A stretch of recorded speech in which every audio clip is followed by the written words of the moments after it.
Chinaki Ninemaba, hard-working man.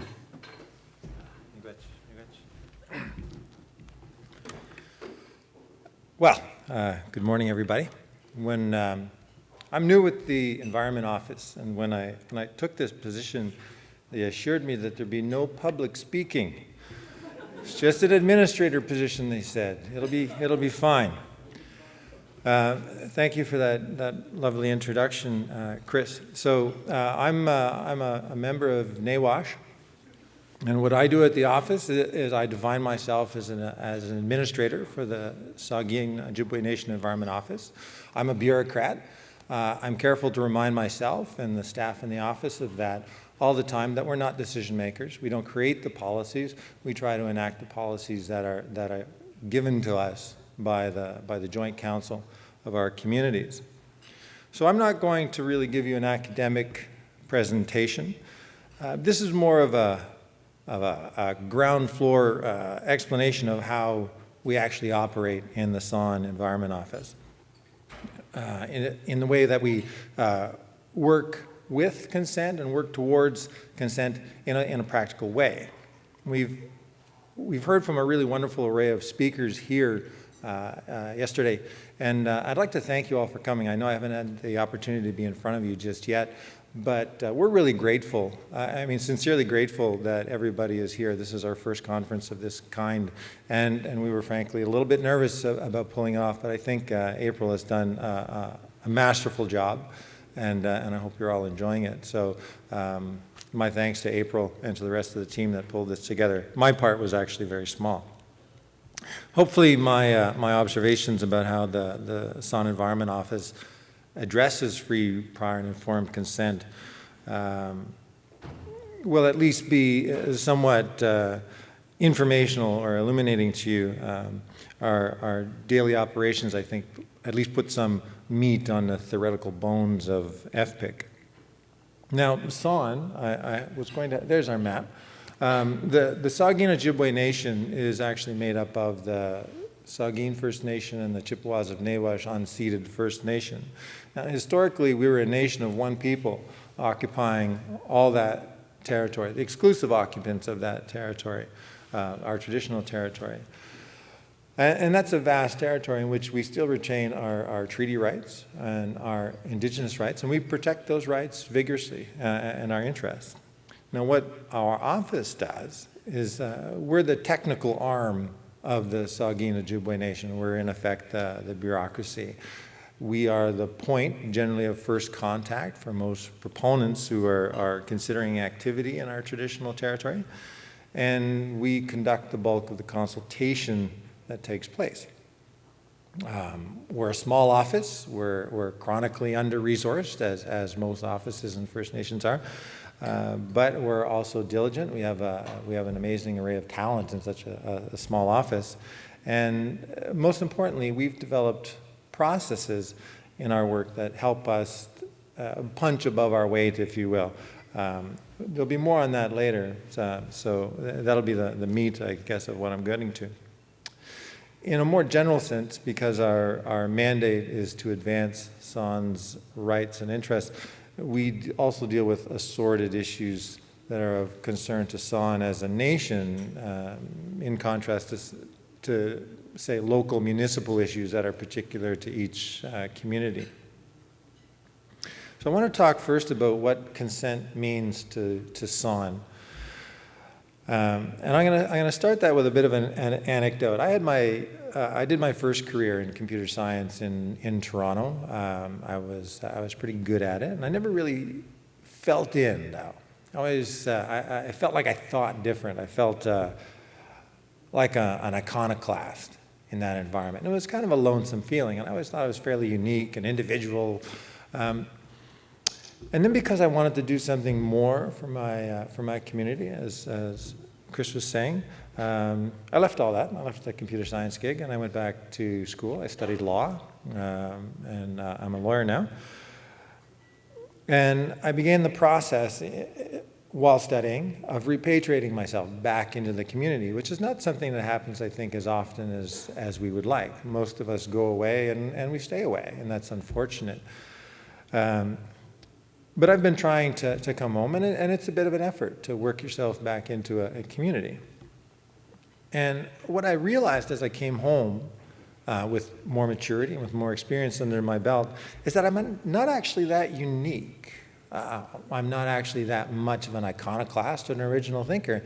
In fact, those ideas that I thought set me apart when I was in the city are actually shared by most members of my community. It's a way of seeing the world, a way of addressing the world and seeing your relationship to the land. It's just that in unfamiliar water, I felt like I was standing out. And it's really quite comforting to come home and realize, oh, you do fit in here.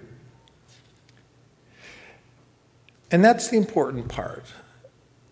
The idea that an Indigenous way of thinking is a real thing. It's not an abstract. It's not something that you can learn.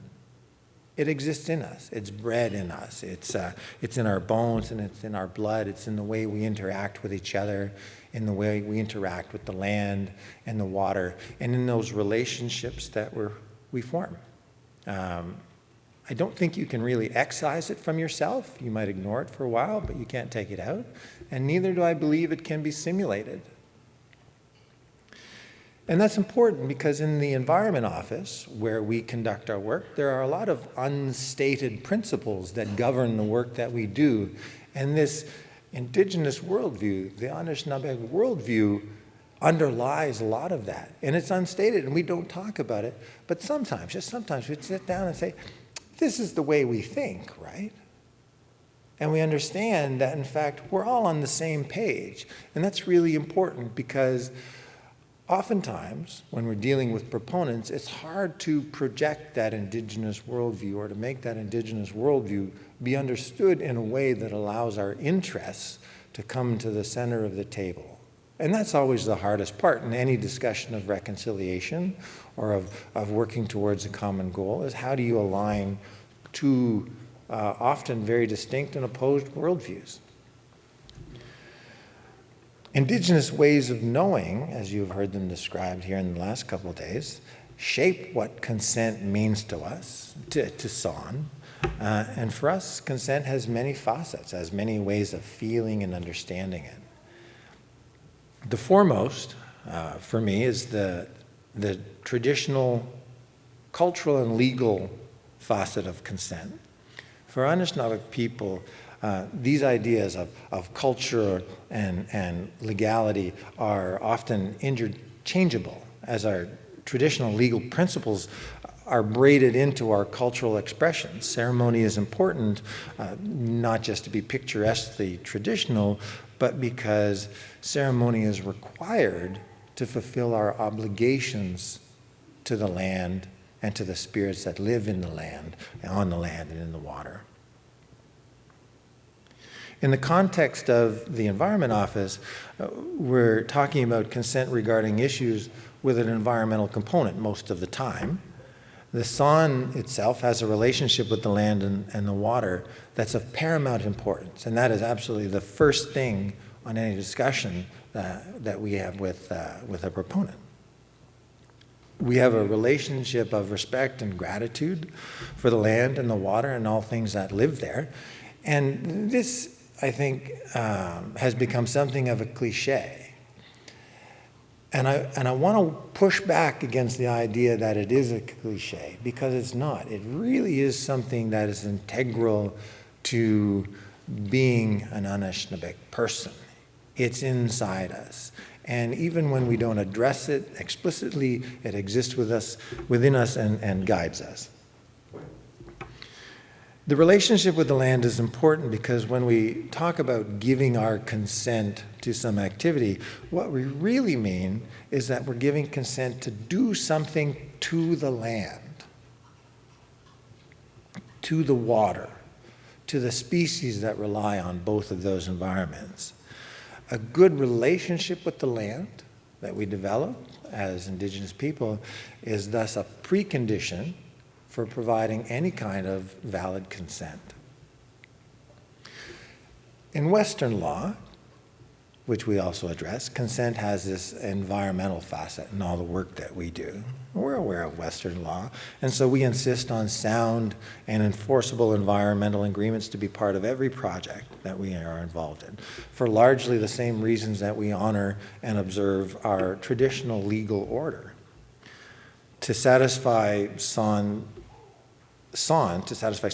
environmental agreements must contain provisions for ongoing monitoring on the impact of the project.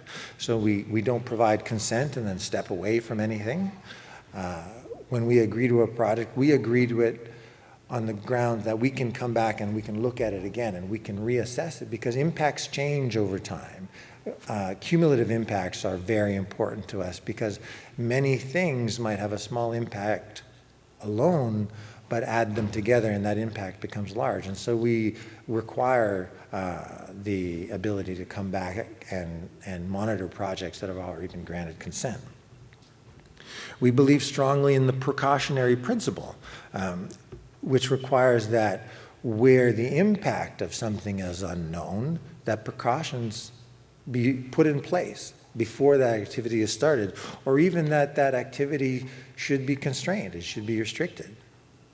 And that's really important, because of course when you're dealing with something as important as the land and as the water and the lives that sustain us, you can't afford to be cavalier with those things.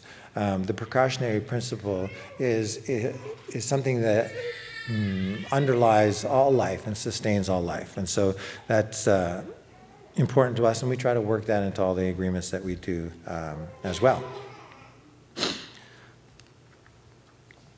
Just as an example, I'm reminded that the precautionary principle was part of an environmental agreement that we did with Enbridge with respect to a wind power farm near Kincardine. In that we always require impacts to be as minimal as necessary without knowing what the final impact of something is going to be. Now, those are fine, but we live in the real world. Cultural, legal, environmental, protection of the environment are important, but there's also a practical aspect, a financial aspect to consent. Projects, and this is important, projects will always have some non-zero impact.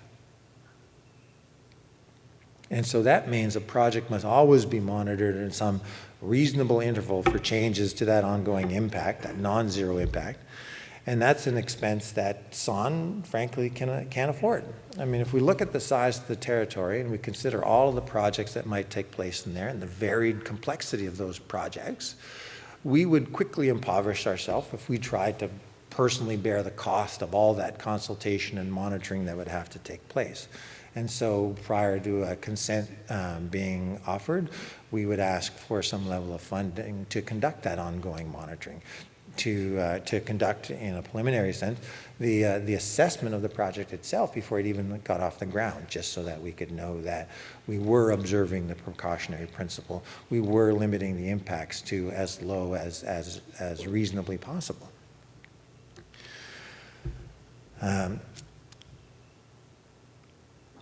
And aside from the monitoring, and I have to be plain spoken here, aside from the monitoring and the assessment, where a project has a non-zero impact that can't be avoided, the SON also has a reasonable right to compensation for that impact on our rights and interests, and we also advocate for that in our agreements as well. These are all rather dry aspects of consent. But there's another one that's just important, and that's the emotional content in giving consent. A project and mitigations proposed to limit a project's impact on the land has to balance these cultural, legal, environmental aspects. They have to contain financial considerations that make the project feasible. But all of these things together have to win the support of the community, the emotional support of the community. When logical arguments fall short, we're reminded that our hearts are our real drivers, And that brings us back to the start of this particular discussion where we considered the unique indigenous ways of knowing. Anishinaabe people perceive the land as much with our hearts as with our minds. It's not merely about environmental data, ecological data, financial data. It's about how we feel about the land. It's about our relationship with the land. And that word really can't be overused by us. Relationships are fundamental. None of us exist alone. We're all of us in that network, and that is fundamental to who we are as a people. It also bears noting that, as a rule, we don't support uses of the land that are fundamentally incompatible with how we would use the land. Things that would have significant adverse impacts on hunting, fishing, harvesting for sustenance or commerce, or even just traditional activities. That sort of thing is simply a non-starter for us, and we'll do everything we can to restrict those kinds of activities. When we're considering consent, we have to consider what the goals of our exercise of consent are going to be. Our foremost goal, as I alluded to earlier, is to protect the life and integrity of the land, water, and living spirits. There's a secondary goal of gathering compensation for assessment and monitoring and unmitigated impacts, but that's never the starting point of our conversations with any proponent.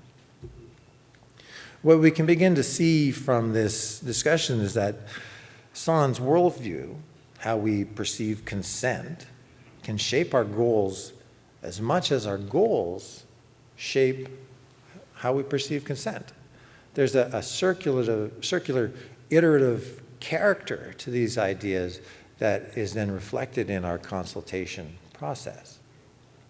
Our consultation process for the Saugeen EO is the primary driver of our success.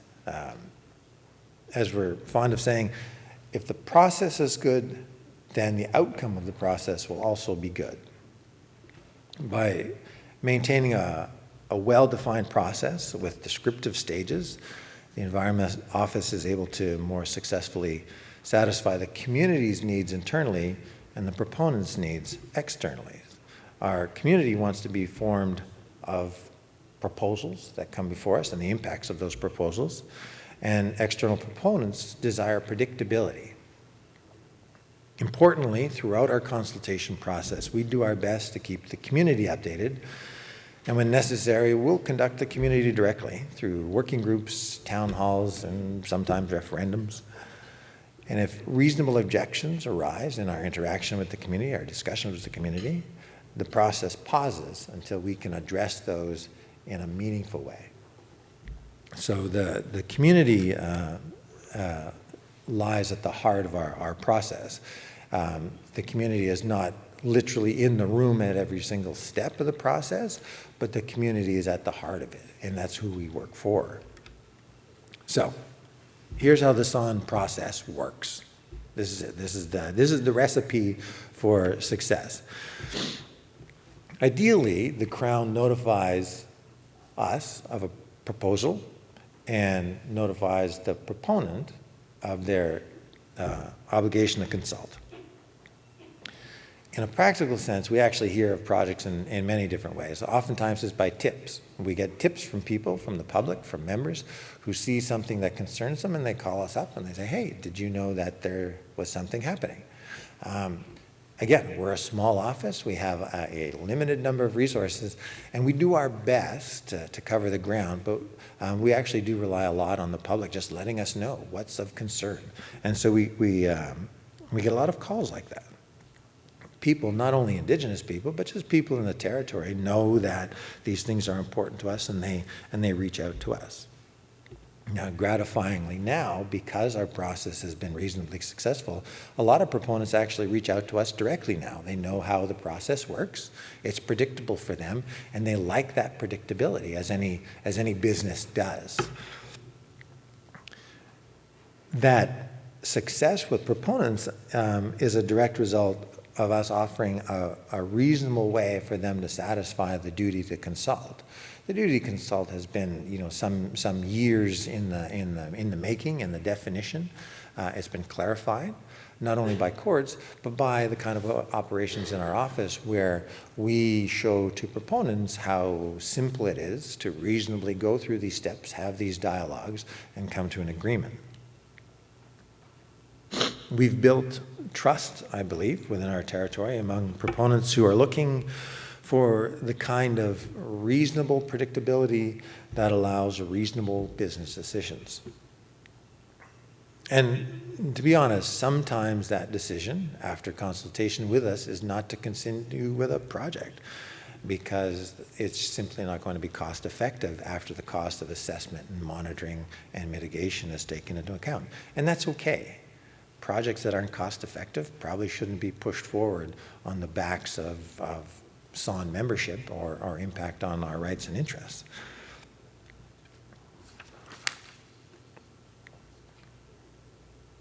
It's also probably not a bad thing if you consider the long-term cumulative impacts of unchecked development.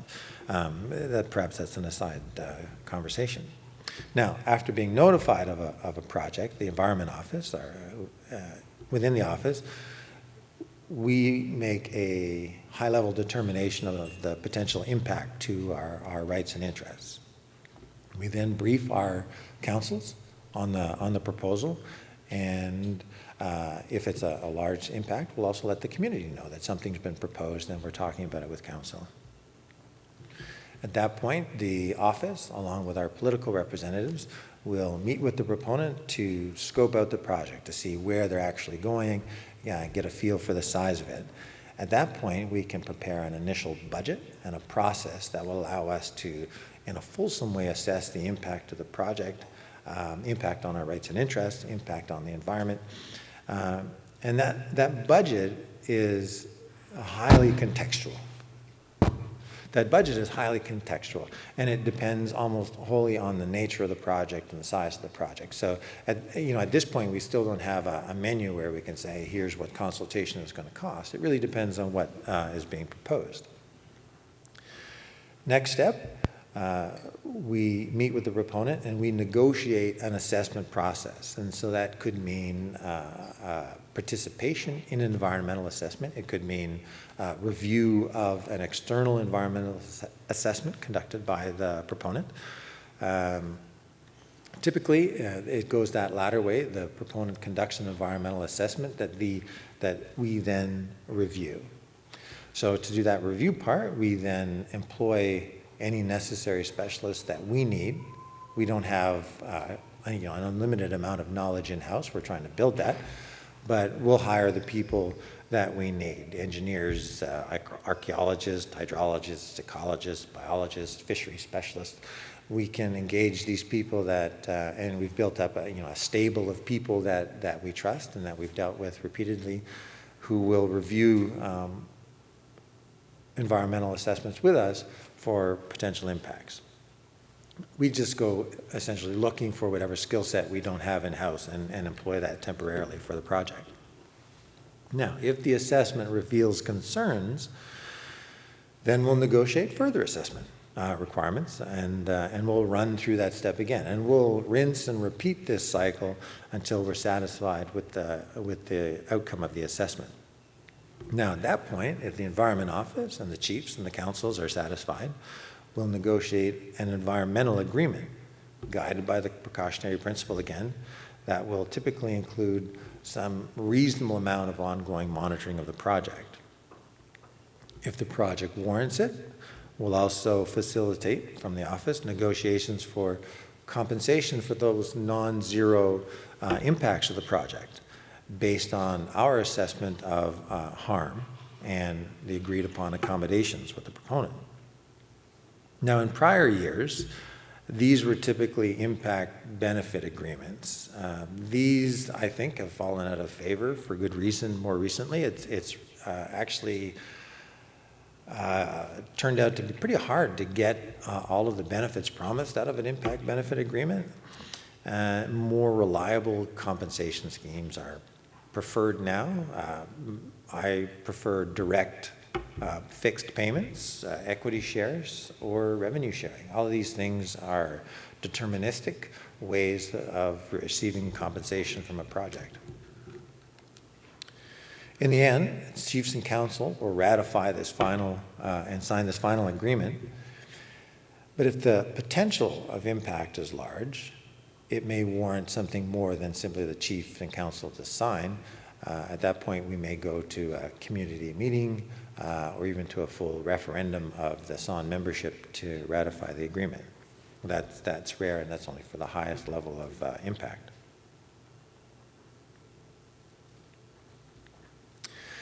Now, crowns and courts often try to put a time limit on the amount of time given to consultation. There are political and business reasons why they would like to hasten a decision along. But we don't necessarily agree with those, the placing of time limits on our consultation process. We try to do things in a reasonable and a timely fashion, subject to our own resource limitations. We don't, frankly, rag the puck. We don't slow things down on purpose for tactical or logistical reasons, because that would simply be unreasonable. We do understand the realities of modern business and governance, and we respect that proponents are usually operating under some time constraint for whatever reason. We get that. On the other hand, we also appreciate being notified early of a project, and we will resist attempts to put our right to be consulted on a regulatory or legislative timetable that was not ours. Sometimes good consultation just takes time. So that's I think, a sense of how what consent means to us, or how it looks to us in the SON. But in order to have good discussions, good conversations, we also need to understand, as best we can, what consent means to the Crown and to courts and proponents, actually. So at this point, I want to break out. I want to talk about terminology just for a second here. It'll make the next part easier. An expression of consent is not a yes or no. I think that's sometimes mistaken when I say I have an expression of consent that means yes. I would say rather that an expression of consent is whatever answer you give to a request for consent. So if I put my answer inside a box and I hand it to you, you don't know if it's yes or no until you open the box, but that's my expression of consent. So an expression of consent can be a yes or a no. There's giving consent, there's withholding consent. Either of them are both expressions of consent as asked. Crown and courts have been quite clear that consent is not a veto. And they've said this repeatedly in many forums and legal decisions. We understand this, and we actually agree with that. But there are semantics at play here. There's sometimes the misunderstanding that consent is not a veto means that First Nations can't say no. That's not actually the truth. What a veto is a flat rejection of a proposal without considering a proposal. A veto is a no without a chance of consideration or appeal. So we completely agree that a valid expression of consent can't be a veto. A no, a valid no, as a reasonable expression of consent, only if all appropriate consideration is given to the question. Both sides have to be heard. Information exchanged, disseminated, discussed. The potential impacts of a project have to be weighed. And then if it doesn't, after all of that, satisfy the community, a no is actually a valid expression of consent. That's not at all a veto, and it shouldn't be characterized as a veto. So even though Crown and Court have said consent is not a veto, First Nations we still retain the right to say no after a reasonable, careful, measured, and documented process. When that process is allowed to play out to whatever end it might come to, consent simply and profoundly means reconciliation. When parties come to the table, when they sit together, when they discuss, they share, and in the end, they make a decision, whatever that decision may be. Now, in our work in the EO, consent has two broad aspects that I'm going to label for our discussion: explicit consent and implicit consent. Explicit consent is a stated recognition of a First Nations right of consent over activities in their territory. Explicit consent, sadly, is still rare in Canada.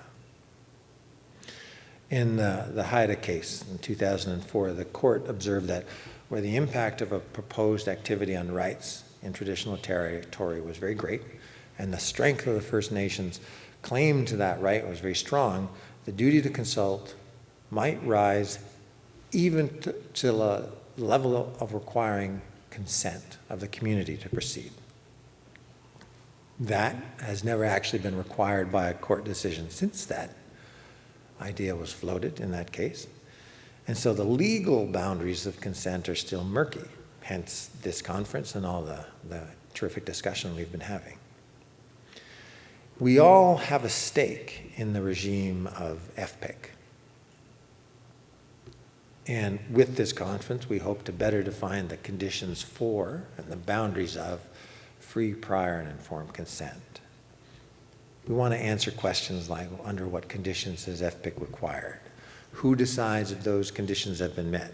What obligation does FPIC place on the parties involved, on either side? Who decides if those obligations have been met in the end? Some of us here today would like the conditions of FPIC to be relatively constrained, while others feel they should be more expansive and generous. I think what we can all agree on, however, is that we would all be grateful for more certainty in the regime. An explicit recognition of the right of consent is easy to recognize. It comes with a declaration, generally. Implicit recognition of consent is harder to define, but it's actually the basis of most of our work. With implicit consent, the combination of our consultation, negotiation, legal action, lobbying, conference with the community, these all combine to provide the same effect as having an explicit recognition of consent. We can achieve the same goals of adapting, pausing, or even halting a project until the proposal satisfies SON by going through our process. Pursuing an implicit recognition of consent is perhaps less satisfying than having our rights explicitly recognized, but it does have the advantage of allowing us to cooperatively build relationships with our proponents, and those are valuable to us in the long term, more valuable perhaps than having our right declared by a court without that dialogue. Currently, SON is fortunate to be working with 2 explicit recognitions of consent in our territory. And I'll try to be brief because these are very long stories that have been playing out over decades. In the 2000s, the Nuclear Waste Management Organization proposed deep geologic repositories, essentially holes in the ground, as the best solution for permanently dealing with Canada's growing nuclear waste piles. There would be 2 DGRs in the proposal. There's one for low and intermediate waste materials and another for high-level waste, which is actually the used reactor fuel. In the wake of that, SON formed the Environment Office and began engaging OPG, Ontario Power Generation, on the planned DGRs. We demanded consultation and a recognition of our right of consent over the projects. The Western Waste Management Facility on the grounds of the Bruce Power Nuclear Generating Station was selected as the site for the low and intermediate level DGR. The high-level DGR site selection process is still underway, but it has multiple potential sites in Saugeen territory. Now, owing to the talent and persistence of the Saugeen leadership, the legal team, and the Saugeen Environment Office in 2013, OPG agreed in writing not to proceed with the planned low and intermediate DGR without the support of Saugeen. That, for us, was an historic recognition of our right of consent over a high-impact activity in our territory. That was followed in 2016 with a further commitment not to proceed with the site selection process for the high-level DGR in Saugeen territory without Saugeen support. These explicit recognitions of Saugeen's right of consent, again, are historic, and we take them extremely seriously. We aim and are working towards addressing these requests for consent seriously. The Saugeen Environment Office is managing a community engagement process that has the ongoing goal of sharing information about the projects with the community, with eliciting feedback and further questions from community members. When the Saugeen's expression of consent is given, and in the end it will be as free as we can make it for our members. It will be prior to construction actually starting, and it will be informed by both Saugeen's perspective and the perspective of OPG, NWMO, and the Crown. It is important to us that our decision be eminently fair, that it be reasonable, and that it be defensible as a valid expression of consent, whatever it may be. As far as implicit consent goes, I want to offer you a few case studies, some work in our office that I'm at liberty to talk about. And one is on aggregates. Aggregates are, simply put, rocks and stones and gravel and the like. Our resources manager, Doran Ritchie, couldn't be with us here today, but you've heard from him a couple of times now. He led this particular file. And again, a long story, and I will try to be brief. In 2008, an aggregate operator, TP Hayes, applied for a license to operate in our territory. We first learned of this application to open an open pit limestone quarry in 2011, when we also learned that the Ministry of Natural Resources had assessed the project unilaterally as having a low impact that required only the most minimal level of consultation. And then the Ministry of Natural Resources and Forestry then claimed that the consultation requirement had already been met by its monthly issuance of notices of various license updates. Now, at the time, those notices didn't come directly to us, so there's little chance of us learning about the license applications. When we did initiate, as we did immediately, our consultation process with respect to the proposed quarry, initially MNRF resisted our efforts, then tentatively agreed to participate, and then sort of vacillated back and forth about whether consultation was in fact required or not. But by 2013, they had settled on consultation being required, as well as a low level of funding that would allow us to begin the engagement. MNRF delegated their consultation to the quarry operator. The quarry operator then just flatly refused to deal with us, and MNRF reneged on the commitment we already had. And then we waited. The radio went silent while we waited for some kind of communication about the project from MNRF and TP Hayes. Fast forward 2 years. In 2015, MNRF then informed us that consultation had been completed and that funding would be provided for the consultation that never actually happened in exchange for invoices for assessments that had never taken place. And of course, we maintained our position that consultation hadn't taken place, and we didn't, in fact, falsify invoices, and we waited again for MNRF's response. In 2016, MNRF issued the license and said that consultation was complete. So in light of this clear breach of the duty to consult, we litigated and we won on those grounds. This case is an interesting one that usefully adds to the growing body of common law on the duty to consult. And if you're interested in reading all the details, because it is quite long and sordid, and I've tried to summarize, It's fully cited as Saugeen First Nation and Chippewas of Nawash Unceded First Nation and Ontario Minister of Natural Resources and Forestry and TP Hayes Limited, 2017. We just call it TP Hayes because it's easier. Now, up to this point, it's been a fairly typical, if there's such a thing, consultation story. Boy meets girl, boy fails to consult girl, boy gets slapped. Where it crosses the fuzzy border into consent is what's happened since then. Whereas prior to the TP Hayes decision last year, MNRF and aggregate proponents were, in our view, at best non-committal with respect to the duty to consult. Since then, the relationship has been much more respectful of SON's position.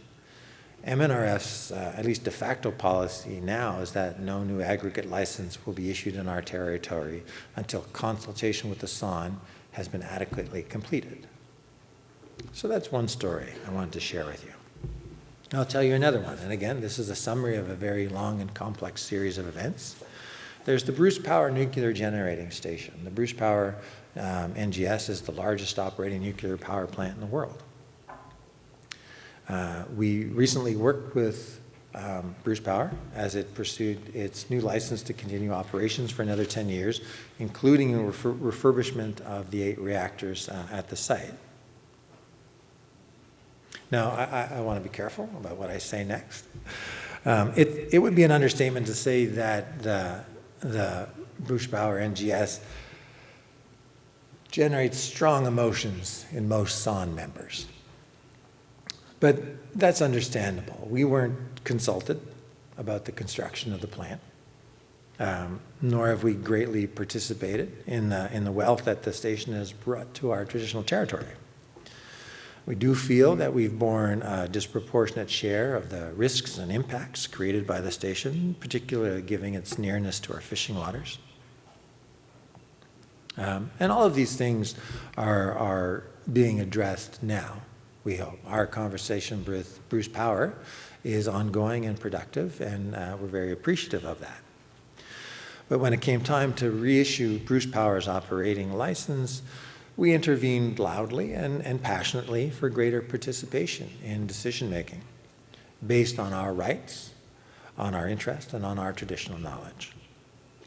The relicensing process was long, arduous, complex, but when the license was finally issued by the Canadian Nuclear Safety Commission earlier this year, we believe we were successful in achieving some, if not all of, although not all of our goals.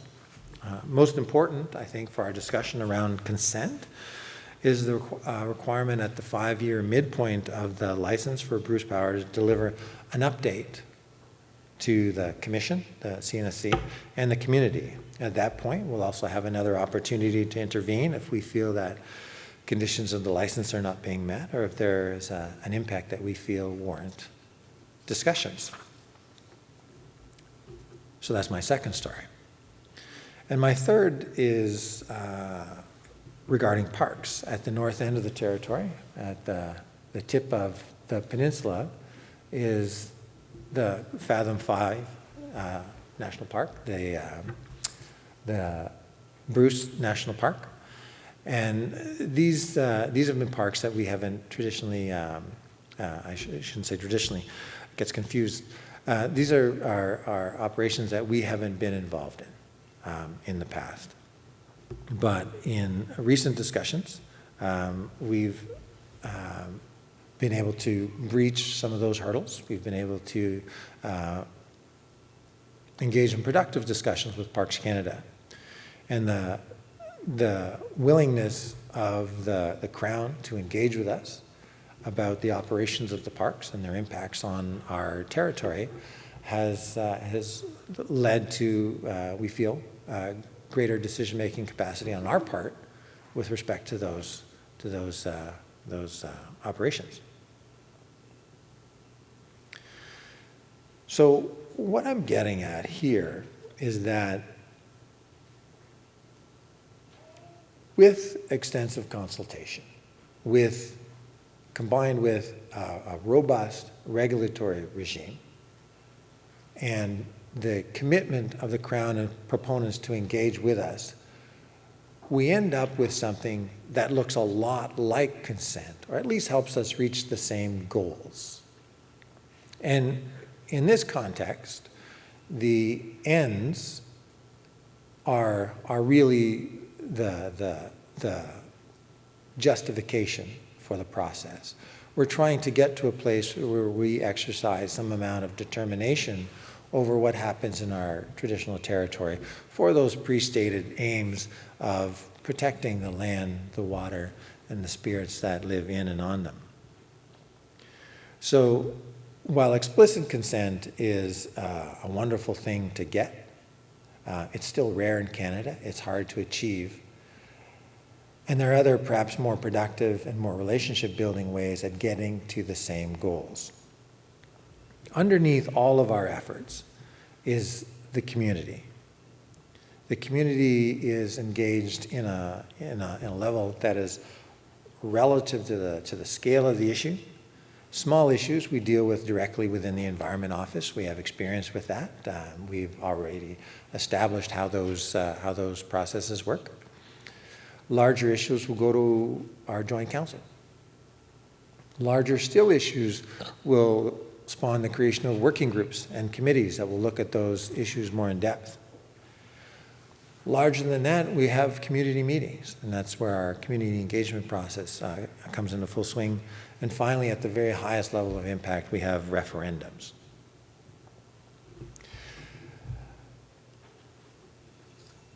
Where I think we're going, and I was asked this a little earlier, where I think all of this is leading us is interesting, because I believe we're at a cusp of history. We're at a time when our rights, our right of consent, can be recognized fully in a Canadian context, and we will continue to grow within Canada as a respected part of Canada and of Canada's formation and history. On the other hand, it could go the other way, and our rights could be subsumed into the greater Canadian body politic, and we fade from history. That's the truth of it. But here's the path that I think that we've been following. In '92, the case of Guerin identified the Crown's fiduciary duty to Indigenous people. And for more than a decade after that case, most lawsuits brought by Indigenous people against the Crown were couched in terms of fiduciary duty, because that was the only winning game in town. That was the one that people knew had the potential for big wins. So over those 12 years, what fell within the bounds of the Crown's fiduciary duty was well explored by the courts in many cases. Then in 2004, HIDA made explicit that the Crown had a duty to consult and, if necessary, accommodate Indigenous interests, grounded in the honor of the Crown. The next wave of lawsuits since then has used the lack of or inadequate consultation as the basis of claim. And since HIDA, the courts have been busily defining the requirements of consultation, creating more certainty for proponents, but less so perhaps for frustrated First Nations that were trying to achieve particular goals. Sometimes consultation, as it turns out, even while extensive, has not been enough to satisfy First Nations. And this is where we see the future. What many of these edge cases are demonstrating, where even the highest level of consultation isn't satisfying the communities, is that the First Nations aren't really saying that consultation is inadequate. What they've been saying is that they weren't asked for their consent to these major projects. So some claims under the doctrine of consultation and accommodation are really just serving as a proxy for a lack of consent, because the requirements for consent haven't been fleshed out in legislation or in the common law. What we've learned by practice in the Environment Office is that implicit recognition of the right of consent can be achieved through that combination of extensive consultation and robust regulatory action, by building strong regulatory hold points into project plans. Consultation defines the issues around a particular project, and then regulators can pause the activity until some condition is satisfied that addresses those issues raised in consultation. So consent then is the next logical step in our relationship. The recognition, the formal recognition in legislation and in the common law of the right of consent over large impactful projects. I predict that it's going to be the new normal as the clearly obvious extension of consultation and accommodation. In our experience, when the Crown and proponents engage with us in good faith, meaning sincere, honest, early, frequent discussions, the process of consultation itself is more efficient and generally less painful than other options, i.e. litigation, stonewalling. Most importantly to us, projects that advance in this way through this process that the Environment Office engages in are most compatible with the health of the land. And we see in the end that our good process leads us to a good result. Thanks. That's all I'm going to bring to you today.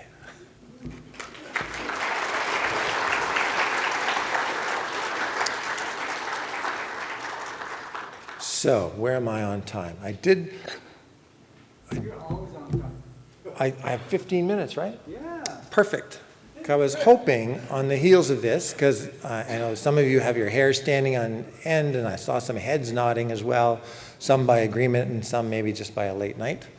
But if anybody has any questions about what it is we do in the office or how we do it, I'd be happy to take those questions now. Everybody is, yes, ma'am. Yes, I have a question. How much radiation is in Lake Huron right now? I'll be honest, I don't know. And so the question was, how much radiation is in Lake Huron? There's some non-zero level. All these nuclear plants are dumping their liquid garbage into all the lakes, and all the lakes are Lake Michigan is dead because of the nuclear power station in New York City, and Lake Superior is half dead. They proved there's 14 chemicals at the bottom. And then I read the Toronto Star, Lake Huron has 9 chemicals, and you can't swim in there anymore. So I just wanted to... Well, I can't... What's the word for the environment, plantation, without the plants, fish, and animals? So it's just a question. So I can't speak to the U.S. environment, but I can assure you anyway that in Bruce Power doesn't operate that way. There is no liquid radioactive waste being dumped into Lake Huron. So I want to assure everybody on that account. Are there any other questions? Yes.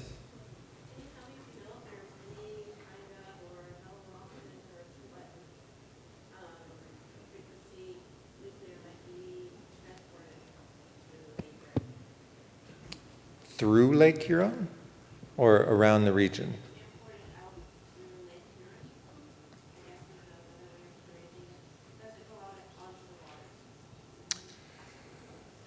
Not to my knowledge.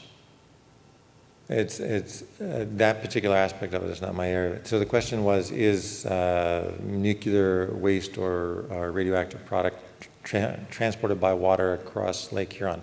Not to my knowledge. I've seen the equipment they use to transport these things by vehicle and the containers they use, which are substantial to transport these things by vehicle. Any questions about our process and how we're making the world a better place? Yes, sir.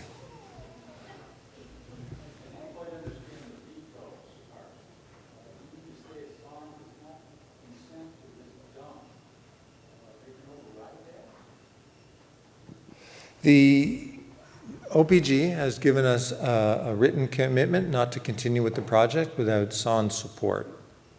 So we take that as a serious obligation. That's not a treat for us. It's been a lot of work, and we take that commitment very seriously, and we're doing our absolute level best to honor that commitment by sharing that information with our community, by looking fairly and completely at the projects to make sure that everybody in our community is informed about them in a reasonable way, in a fair and reasonable way. So we're not trying to flavor the information in any way. We're letting the facts and the information speak for themselves, and we're letting the proponents of those projects actually speak to the community as well.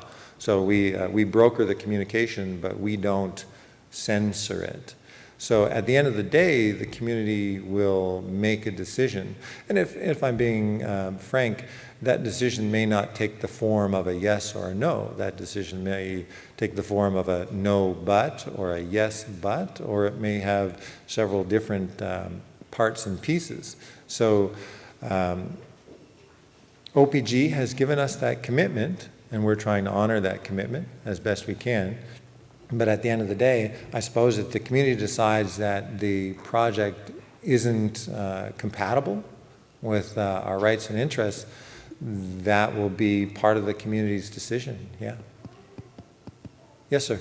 Yeah, I'm just wondering if you have a communications plan for communicating to future generations for your nuclear waste or long-term waste. I think I'm hearing two questions. Our communications plans for the future. So our process, the community process that we're engaged in right now, is being very well documented for a couple reasons. One, for the question that you're asked, so that we're leaving behind essentially the three-ring binder for how to conduct this sort of process, but also because if in the end we need to defend the process against critics, we want to be able to say, look, here is the pile of documentation, here is how we did this, and here's how we treated this in a fair and respectful manner.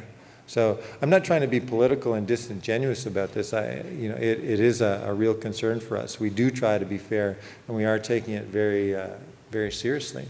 Now, as to the more technical side of that, there's an interesting paper by OPG, and I'll refer you to OPG's materials on their website for this, about how the DGR will be marked for generations into the future. And that part of it is actually really kind of fascinating, because they had to come up with some kind of iconography that will outlast civilization.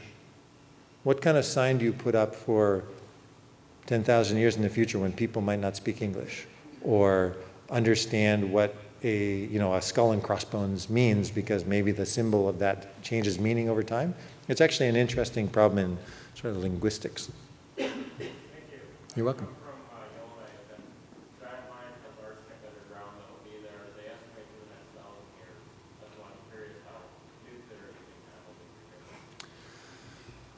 Very carefully, I can say that. And the decision is still out. So that's an ongoing process. And we're, I know everyone is anxious for a decision, but we really don't want to rush that process until, frankly, we can sit down in a room of community members like this and look at each other and say to each other honestly, okay, here's my decision. Has your nation looked at creating oral history or anything of that such? We've had a mold on the idea of creating a tale of an underground monster or something like that. No, that's a fascinating idea, though. And I'm actually going to make a note of that. Is that copyrighted?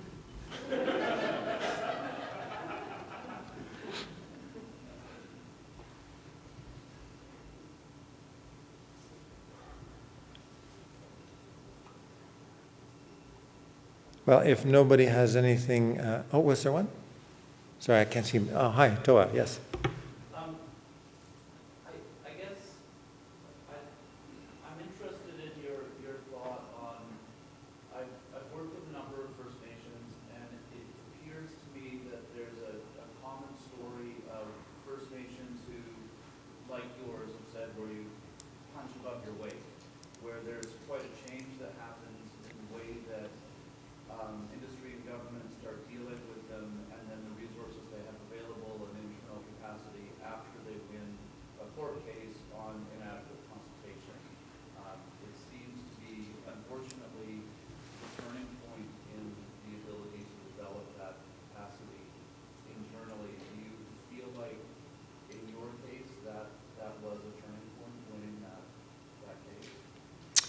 I'd like to say, honestly, I'd like to say it was more of a turning point than it was. But in fact, when you win something like that, in that case, so it means that we have more work to do. It means that every new aggregate project now comes to us and we have to look at it, inspect it. And we are, you know, I can't understand it. We're severely resource constrained. So there will come a time, and maybe that time is now, where we are actually a bottleneck because we simply can't process this enough. Now, from an administrative perspective, I'm, you know, doing what I can to deal with that in various measures, you know, by hiring, by contracting, and so forth. But yeah, we absolutely do. As it builds up, as we approach something that's like a third order of government, which has been hinted at in various forms, as we approach that, we absolutely have to ramp up our capacity, and not just externally.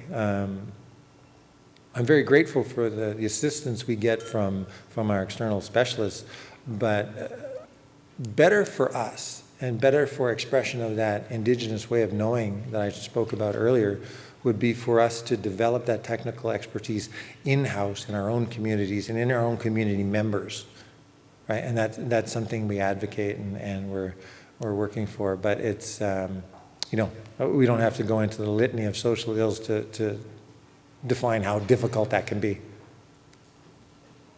Second. Yes? I just had one question about, you said that our rights may go the other way, where they will be consumed and take away. Mm-hmm. You say how that, Well, is it with the courts? yeah, I don't want to be too cynical. Yeah, but all the non-native people just go like this.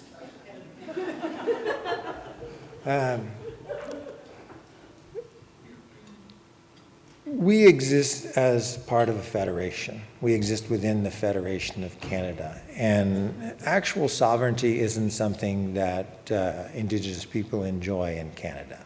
We talk about it a lot, we claim it, but we don't actually get it. And what that means is that we exist within a legal order, and that legal order could turn against us. Right now, there's a certain amount of momentum.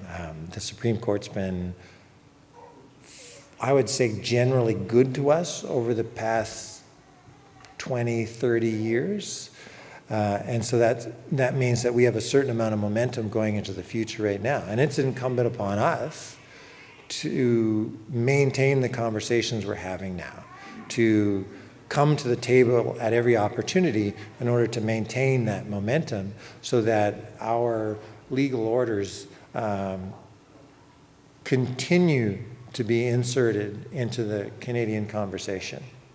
I think we're in a really good place. I think we're in a positive, forward-looking place. But on the other hand, one or two contrary governments could get elected. You know, a couple bad mandates, and political winds can change direction. It's not impossible, and you know, I realize this is you know, perhaps alarmist, but it's not impossible that Trudeau's white paper of '69 or something like it rear its head again. It's entirely possible within Canada when you exist within a singular legal order, and that is the Canadian one, the Western one.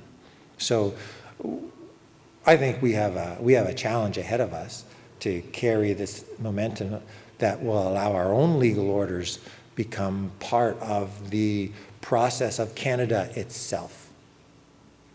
So, you know, a dream of mine is, rather than having a bipartite constitution made up of French and English interests, that we have a tripartite constitution that was French and English and Indigenous. Right? There are fundamental principles enshrined in the Constitution, and I think we could suggest a couple that ought to be there as well. You know, maybe the primacy of living things, maybe the fact that a lake has an entity. A lake has a spirit that has rights just the same way you and I do. We know that, right? But the Canadian, the Western legal system hasn't learned that truth as yet. So I try to stay positive, but at the same time,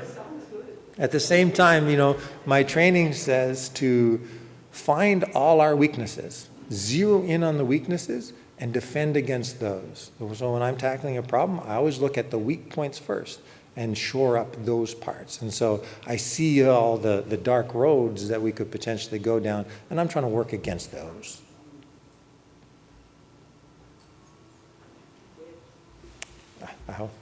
So, thank you all for your attention. I know I have a very droning voice. You've all been very patient with me.